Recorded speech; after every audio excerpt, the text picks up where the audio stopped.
बिस्मिल्लाहिर्रहमानिर्रहीम। सबक बावी हूँ प्यारो प्यारो पाकिस्तान। साए ऊँचे झंडे वारो चमके जह में चंद्र तारो। जान का प्यारो प्यारा बारो प्यारो प्यारो पाकिस्तान।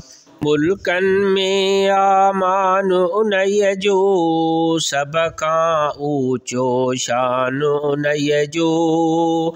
सारे जग का न्यारो न्यारो प्यारो प्यारो पाकिस्तान। मजूर उन जा मेहनत वारा हारी उन जा हिम्मत वारा। सावक वारो सुहिणो सारो प्यारो प्यारो पाकिस्तान।